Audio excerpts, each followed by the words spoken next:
at the moment. We've got Rakesh Saxena online from Kanpur. I think he's on the way to Ayodhya. Let's talk to him. Rakesh, आपको मेरी आवाज आ रही है? जी sir. जी राकेश, बताएं। आप बता रहे थे कि एक बहुत बड़ा संत सम्मेलन होने जा रहा है अयोध्या में, और उसके साथ साथ हरिद्वार में भी जिस प्रकार अभी तक जिस प्रकार विसर्जन होते थे, इस बार भूमि विसर्जन हुआ है। लगता ऐसा है कि जो आंदोलन हम लोगों ने शुरू की, जो आंदोलन की शुरुआत हम लोगों ने की, उसका काफी प्रभाव पड़ा है। प्रभाव शायद इसलिए पड़ा है कि लोग इसका इंतजार ही कर रहे थे कि कोई ना कोई शुरुआत करे और वो उसमें शामिल हों। लग मुझे ऐसा रहा है। राकेश जी बताएं।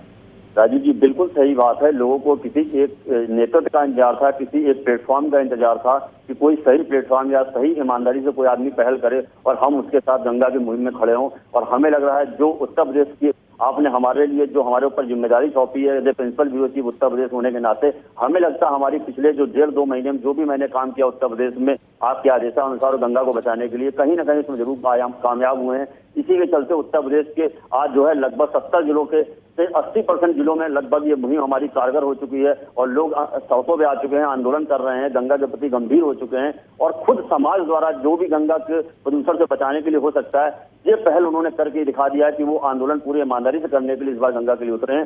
भले सरकार कुछ न कर रही हो या विभाग कुछ न कर रहा हो, तो हमें लगता है उत्तर प्रदेश की जहां तक बात है, कई लोग आंदोलित हो चुके हैं, गंगा की मुहिम हमारी तेज हो चुकी है। और राकेश जी आप बताएं, अभी आप बता रहे थे शो शुरू होने के पहले जब मेरी और आपकी बात हो रही थी, आप बता रहे थे कि शायद अयोध्या में एक बड़ा सम्मेलन होने वाला है संतों का।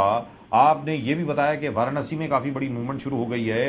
हरिद्वार में जिस प्रकार, जैसा हम लोगों ने कल भी दिखाया, एक बार फिर हम आपको दिखाएंगे, हरिद्वार में जिस प्रकार सरकारी महकमे ने गंगा की सफाई शुरू कर दी है, हर की पौड़ी की सफाई शुरू कर दी है। चलिए, वो तो तैयारी हो रही है कुंभ की, कुंभ होने वाला है अगले साल, इसलिए उसकी तैयारी शुरू कर दी गई है। और कुंभ के अलावा अब देवपावली है, और साथ में आज का दिन तो बहुत ही शुभ दिन है। आज शरद पूर्णिमा है, पूर्णिमा का दिन है आज, शरद पूर्णिमा है। और आगे चल करके हम आपको बता दें कि देवपावली की भी तैयारियां होनी है, उसके लिए भी साफ सफाई का जो अभियान है वो शुरू कर दिया है सरकार ने। आप बताएं राकेश जी, जो गंगा को साफ करने का अभियान है वो कहां तक पहुंचा है, बताएं। राजीव जी, गंगा जी को साफ करने का अभियान इस समय बहुत तेजी से जो है अग्रसर हो रहा है। बहुत तेजी से जो है सरकारें जो हैं, जो भी जिन राज्यों से गंगा होकर गुजर रही हो, उन राज्यों की सरकारें गंभीर हो रही हैं और हमें लग रहा है कि वो काम करते हुए दिखाई दे रही है। क्योंकि आप देख रहे हैं उत्तराखंड में भी इस समय काम चल रहा है। हरिद्वार में पूरी हर की पौड़ी को खाली कराने के बाद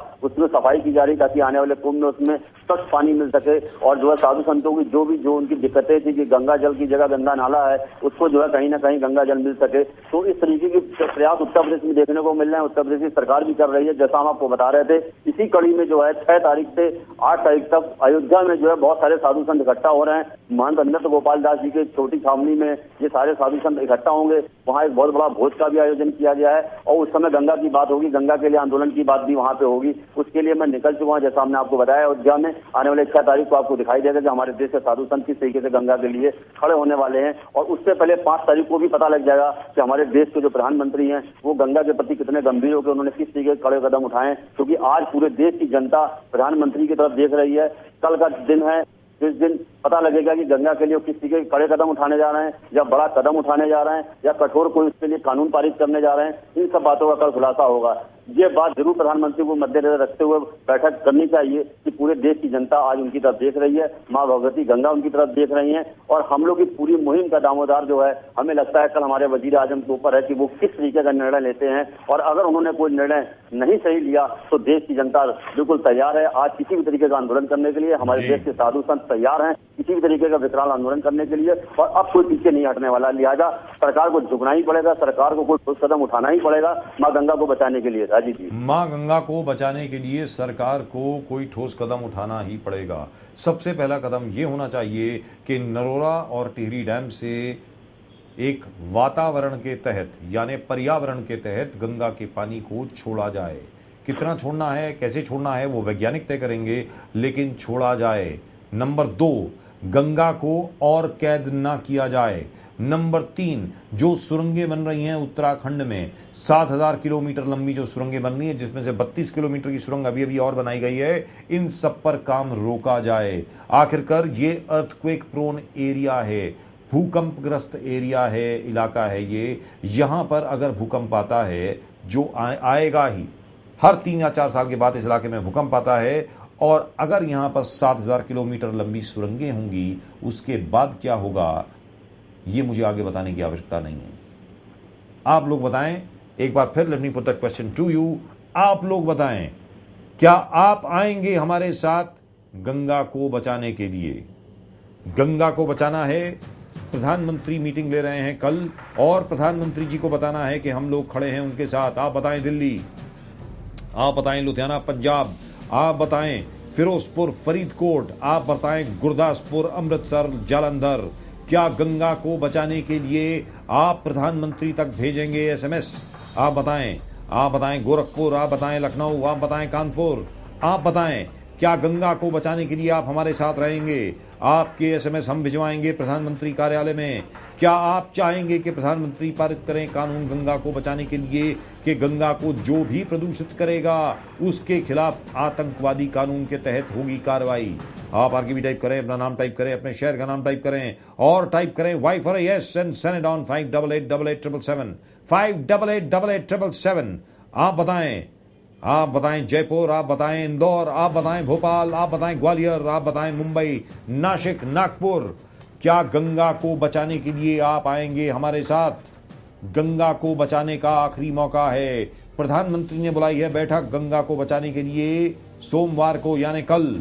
इसके पहले हम सबको एक होकर आगे आना होगा। हम सबको एक होकर के बताना पड़ेगा प्रधानमंत्री को कि हम आपके साथ हैं। हम सबको बताना पड़ेगा डॉक्टर मनमोहन सिंह को कि आप आगे बढ़ें, हम आपके साथ हैं। आपको फिक्र करने की जरूरत नहीं है। आप कठोर से कठोर कदम उठाएं, आप उठाएं जो भी कदम आपको उठाना है, उसमें हम आपके साथ हैं। आप अपने एसएमएस भेजें, आप आरकेबी टाइप करें, अपना नाम टाइप करें, अपने शहर का नाम टाइप करें जहां पर आप हमें देख रहे हैं, और टाइप करें Y for yes, yes I want to save the Ganga, send in that SMS. आप बताएं नासिक, आप बताएं नागपुर, आप बताएं अहमदनगर, आप बताएं औरंगाबाद, आप बताएं मुंबई, आप बताएं दिल्ली। गंगा जल का प्रवाह एक बार फिर वैसा ही होना चाहिए। गंगा को एक बार फिर होना है अविरल, एक बार फिर होना है निर्मल, और जैसी गंगा पवित्र आई थी स्वर्गलोक से यहां, वैसी ही पवित्र करना है हमें गंगा को एक बार फिर।